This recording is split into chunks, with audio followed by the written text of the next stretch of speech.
Hari-hari.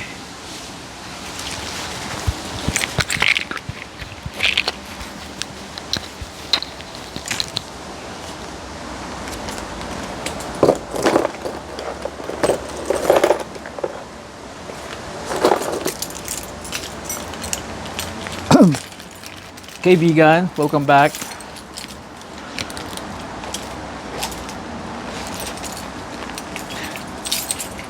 Sandali lang.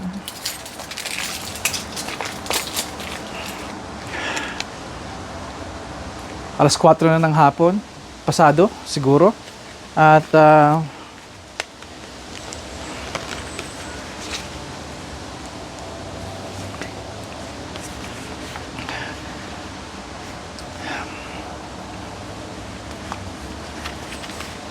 glasses.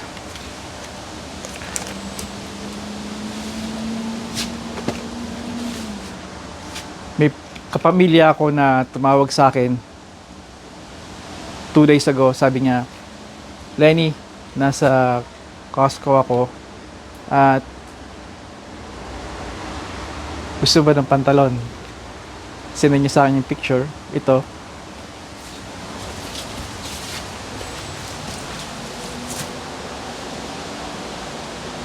Caterpillar na brand. 32 by 32. Now, let me show. May sabihin ako sa inyo. Nakita ko na to noon nung over a week ago. Hindi ko kinuha dahil alam niyo naman, particular ako sa mga pantalon. Carhartt talaga yung brand ko dahil subok na yon sa lamig at sa init. At pag gumagapang ka, nakaluhod. Pero gusto ko yung pagkalambot niya at fleece siya sa ilalim. So meron siyang liner. It's lined. Ang tawag doon, kaibigan, sa mga pantalon ay lined. O unlined, wala. Walang doble, walang pampainit. Sabi ko, okay, sige. Uuyanan na lang kita. Pero, syempre, pamilya, hindi na yung pinapauyanan. Kaya, salamat. I guess, konting review. Suot ko na siya ngayon. Nakita niyo itim. Hindi to papasa sa yung mga pagluhod-luhod ko dahil malambot siya. Panlabas siguro. Okay siya, malambot. Nga lang, 32 siya. Ako'y lumiliit na, kaibigan, dahil nahirapan akong mag-gain ng timbang, ng taba. Hindi na ako kailangan ko magdagdag ng taba ngayong parating na lamig. Dahil mga hayop dito at mga tao, kailangan yon para malabanan ng malupit na winter dito sa Canada. Kaya nga, perfecto na may Thanksgiving dito sa US at dito sa Canada. Nakakatulong yon magdagdag ng timbang. Tandaan nyo yon sa mga hindi pa nakakapunta dito hindi pa nakakaranas ng winter. Nakakatulong yon. May konti kayong taba o meron kayong taba sa katawan. Hindi ko alam nangyayari sa akin. I hope, well, not I hope, but hindi ko pa personal na yon kung sabihin ko sa inyo. Pero may mga tinitake akong gamot na hindi nakakabawas ng timbang dahil nakakawala ng yung appetite mo, medyo nawawala. At isa pa talagang lubhang nakakabawas ng timbang mo, lalo na ng muscle. Kaya gusto kong gawa ng paraan dahil ayokong manatiling ganito na patuloy na bumabagsak ang timbang. Kung titingnan nyo yung mga luma kong mga videos, lalo ng last year, nakita nyo na may laman ako. Sa patuloy kong pagtanda, pag-edad, ay bumababa lalo ang aking, ano man ang kainin ko. Kaya normal yun sa akin, maliit pa ako, ay mga kinakain ko yung madaling magpalaki, pero hindi talaga normal na ganito talaga. Balingkinitan ang tawag nila sa atin, di ba? Balingkinitan ba? Matipuno. Yung mga gano'n, yung mga tiyohin ko sa mother side. ay mga batipuno, yon, mga hindi nag-gain talaga ng weight, parang mga yung mga Bruce Lee mga katawan. Kumpara sa father side ko, they're all big. Sa katunayan, may mga basketballista pa nga sa mga pamilya ko sa side ko na naglaro sa PBA. Well, nandito ako para ipakita sa inyo yung background. Napakaganda na at nakita niyo naman yung ampalaya ko naging kulay pula na. Yung pula na yan ay galing sa magandang puno na in-upload ko ngayon. Sana nagugustuhan nyo, naibigan nyo yung video na yon. Yung maple tree ng aming kapitbahay na napakaganda.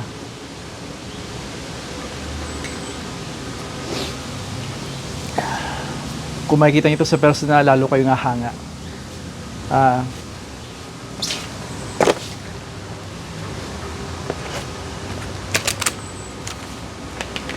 Ito ay binuksan ko na.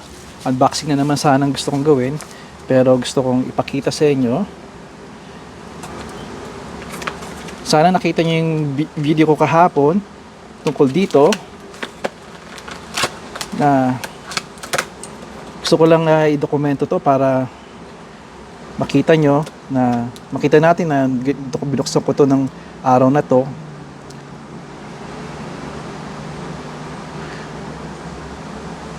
Ito yung mababa. Hanggang 40 hours to. Ito namang 500 lumens. Yung high niya hanggang 3 hours. At ito ay 16 hours medium light. Ito nga maganda. Meron siyang hanggang 40 hours kaibigan. Mahigit 3 araw. Di ba? Magagamit ito kung talagang yung nasa alanganin kayong sitwasyon. Di ba? Ngayon balik tayo dito. Check nyo to. Ito nga pala yung product number niya. 2011R. Right there. Yan. Milwaukee. Of course, kung meron kayong kasama nga pala dito ay charger. May charger to, kaya maganda. Hindi nga lang USB-C, pero okay pa rin. Punta kayo sa Amazon, may mas hihigit pa dito. Yung O-Lite ba yun? Mag-check nyo yun, number 1 yung rating. And I agree, maganda yon. May charger pa siya. At may base shock sa kasama. Kung gusto nyo tanggalin, may kita nyo yun. 30 to 50 bucks ang Canadian dollars ang kamahalan niya dito. Ideal yun sa mga camping. I would choose that kung ganon. Pero kung napapaligiran ka ng mga bakal dito katulad ko, garahe, mga sakyan, maganda to dahil kaibigan, ito ay katulad ng luma kong pinagmamalaking floodlight ng Milwaukee. Magnet ito. Magnetic ang base niya. Kaya unlike yung number 1 ngayon sa Amazon ay maganda nga at 3 or 4 times ang liwanag niya kaysa dito. Pero kaibigan, hindi yan para sa akin ideal na madalas ako sa sasakyan, sa garahe. Ito lang sapat na, more than sapat na. Isa pa, hanga ako dito. Ito mga flashlight ng mga pamilya ko. Itong binibigay ko sa kanila pag birthday nila at pag may mga special occasion. At ito'y sapat na, more than sapat. Isa sa mga feature nito ay kasi taas ng basketball ring, pag bumagsak o bubong, syempre masang taas yung bubong, pero tinesta nila to, hindi nababasag.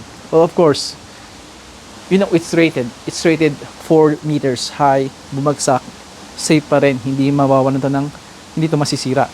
Maring matanggal lang yung kanyang clip. Pero sinubok nila sa mas mataas pa or triple, wala nangyari dito, kaya maganda pagkakagawa nito. You can feel may bigat siya at you can tell yung quality niya nandun, and I love good quality products. Kaya isa to, ramdam nyo pag hawak nyo nila, mararamdaman nyo. May option kayo tanggalin yung clip kung tingin nyo medyo sagabal. Kita ko sa iba medyo sagabal. Isa pa pag ngayong winter taglamig, Itong pag naglilinis ako ng snow, kailangan ko ng ilaw para make sure na makita ko ng mga tao, lalo yung mga dumadaan. Pwede kong ilagay siya dito. Pwede mong ilagay sa yung bear with me, lagay sa string ng hood mo, at habang gumagalaw to, nakikita ka, nagsha-shovel ka or naglalakad, nakita lang may movement, nakikita ka sa malayo ng ibang motorista. Importante yon. Or meron kayong bag, sukbit nyo sa bag, or kung mahilig kayo nga sa mga sombrero, alam ko may kabigatan to, back, likod at harap, pwede itong i-clip. May sombrero ka, nakalimutan ko magdala ng sombrero. Yung harap ng sombrero nyo, yung brim ng sombrero nyo, pwede nyoisuksok. Once sa suksok, meron na kayong pa headlight, may headlight na kayo. Pwede na kayo magtanggal kung sakali magtanggal kayo ng mga, magpalit kayo ng gulong, or mag-work kayo sa kotse nyo, or kung ano man. Kukwentuhan ko kayo. Itong niregalo ko sa mother-in-law ko at nang pumunta sila sa Pilipinas, last year lang, kailan lang, ay totoo siya dito. Sa dami namin mga niregalo sa kanya, ito yung sa mga nagustuhan niya. Dahil lagi niya kasama to. Alam niyo naman sa atin sa Pilipinas, sa mga probinsya, sila ay si mother-in-law ay sa Tarlac, na sa Kamiling sila, at may malawak na sakahan doon, at ito ay napakaganda. Bukod sa maliit, catch sa kanyang purse, at kung may titingnan siya sa purse niya, bubuksan lang niya ito, at makikita na niya barya, card, susi, at ganoon din sa inyo. Dahil nandito lang yan sa mga lalaki o kahit babae, nakasuksok lang siya. Kailangan ninyo, pwede nyo mabuksan. Anything na gusto nyo ma-check, pupunta kayo sa gilid ng bahay o sa harap o sa likod ng bahay, may susi, meron kayong ilaw, instant ilaw. Kaya I recommend this. May kamahalan nga sa iba. Nakita niyo sa video, over $100.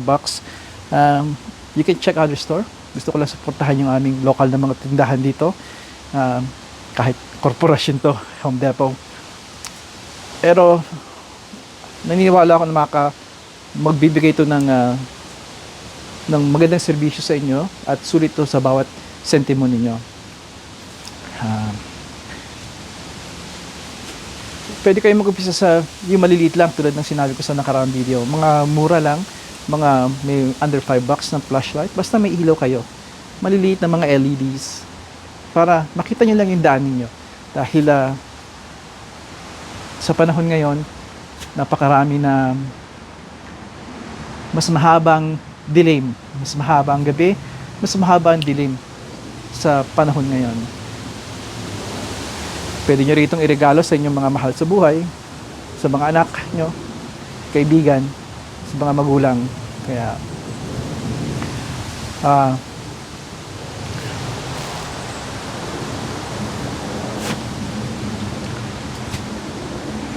may malaki nangyayari sa aming dalawang sasakyan.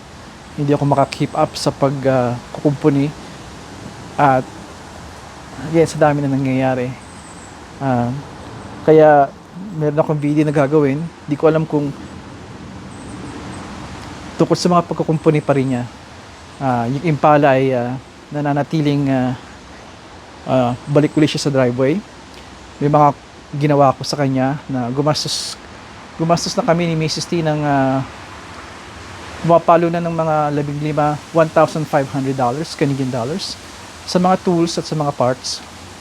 Ang labor ako, nadala na namin si Impala sa mga malalayong lugar.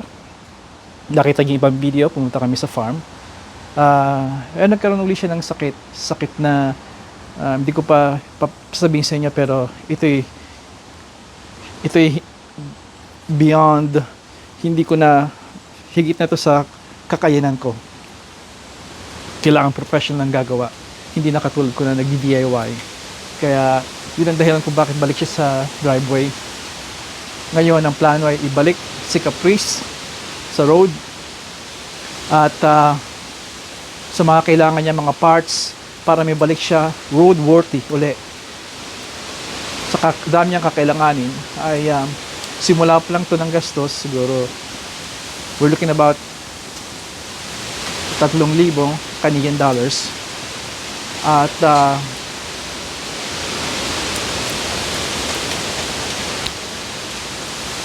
freezing na. At pero natutuwa ako dahil nakikita kong babalik muli si Caprice sa kalsada, sa road. Kaya madalas nyo makikita yon na yun lang konting update. Again, inisip ko na sabihin to bago dumilim dahil alam niyo ako karamihan ng mga videos ko sa umaga. Pero sa nalalapit na tong dilim at sa mga schedule na nangyayari, maaaring makita niyo ako sa gabi na. Pero okay lang yon.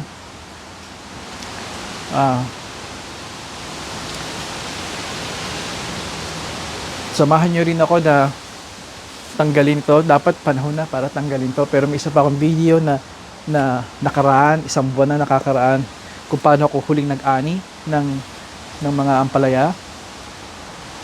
Yung mga talong ko, marami akong nakuha ng talong din. Pero itong nakikita nyo sa mga videos na nagliliitan, ito yung mga kulang sa araw. Kaya saka natin pag-usapan yun. At maaaring hindi na.